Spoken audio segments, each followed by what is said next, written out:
What's up mga tol? Stoic time. Stoic philosophy. Ito yung minamaster mo yung mga bagay na may control ka. Para sa inner peace. Yeah! 5 tips para hindi ka mabulag kumausap ng mga gandang EA. Master your emotion, brother. Number 1 tips yan. Self-control. Tsaka pigilan mo sarili mo sa desire. Diba? Isipin mo na lang yung babaeng kausap mo na maganda, na type mo, matanda na. Ganun lang. Ikaw lang naman may alam nun eh. Bawasan mo yung validation. Yung excessive, pwede mo naman siyang purihin.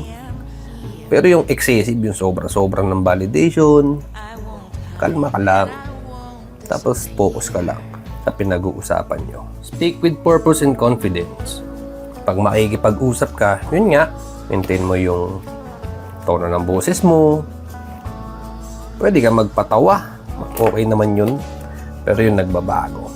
Tapos, pag nagbabago yung tono ng boses mo, nagbabago yung way ng language mo, yung vocabulary mo, lumalabas ng pagiging mayabang, mawawala ka sa kumano mo, sa sarili mo. Napupunta ka na sa desire. Una-una, kasalanan yan. Indifference, the external validation. Diba? Sa panahon ngayon ng social media, okay naman pumuri ka siguro, pero hindi na yung para mangulit ka ng mangulit. Siyempre, dynamics of communication din naman titignan mo eh. Hindi naman talaga yung pinakamahalaga eh. Tapos, lagi mong tatandaan yung pananaw na nagagandahan ka sa kikilalanin mo. Kakaiba kasing level yan, hindi porkit, eto, above to. Okay ito, panalo.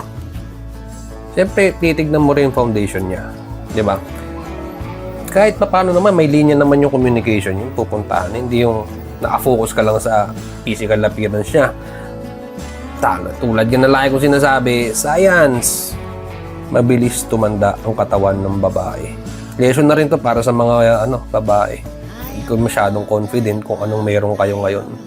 Kasi araw-araw merong maganda. Araw-araw, merong may mas maganda pa sa'yo. Ganun lang din yun. Ang katawan, lilipas lang din yan. Kaya iba pa rin talaga yung pumapantay kayo ng frequency o yung takbo ng utak. Walang tatalo dyan. Tip number 4. Lead the conversation with deep and intellect. Way yan. Kumbaga, yun na nga, para na rin nag-iimbestiga. Tatanungin mo na rin siya ng mga insight niya sa buhay-buhay niya para makita mo rin yung foundation niya at kung ano yung trauma niya sa buhay niya. Tandaan nyo, ang lalaki binuo yan para mag-handle ng mga trauma. Ang babae, hanggat maaari, minimal trauma lang. Doon mo sila alalayan. Diba? Alalayan mo sila doon. Ano yung mga past trauma nila. Build up mo sila. Kung kaya pa. Tapos, titignan mo rin yung insight nila sa mga bagay-bagay. Meron din naman kasi yung iba, akala nila di nila kaya, pero konting gabay mo lang, okay to. Na-build up niya na sarili niya. Di ba? Ganun yun. Tsaka iwasan mo yun, yung magpapa-impress ka. Ako based sa observation, parang wala na. Siguro pag-isip bata yung babae, mai-impress sila yan kung ano ka ngayon. Pero di na tinitignan yung future mo. Yan. Yung mga isip batang babae. Diba? Pero kung young queens yan, yung talagang queens talaga, queens mentality, titignan ano plano mo sa buhay, ano diskarte mo, hustler ka ba talaga, or bumubuka ka lang kung ano-ano, di ba? Tapos, syempre, bago ka magkwento, dapat nakikita rin talaga sa tip number 5. Maintain emotion and set boundaries. Yung mga dyan, well, sa panahon ngayon ay napapansin ko masyado na silang, dumidiin agad. Kumbaga, konting araw lang na magkausap sila, didiin agad sila.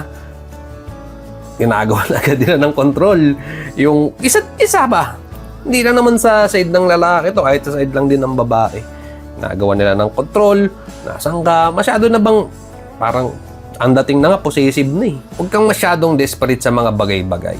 Lalo kung ini-enhance yung isa't isa, yung hustle nyo, yung career nyo, yung pag-aaral nyo. Huwag masyadong astang desperado. Diba? Alam mo naman, panahon na ng internet, mabilis na internet, alam mo naman kung red flag talaga yung babae o hindi. Baka mamaya, literal, mahilig na, tamad lang ba? Tamad lang ba mag-reply? Mahilig magbasa? Ganun ba?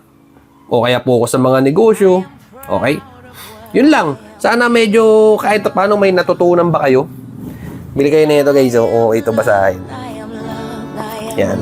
Konti-konting basa lang. Hindi yung lagi kang mag-email, sayang oras dyan. I am proud of what I am made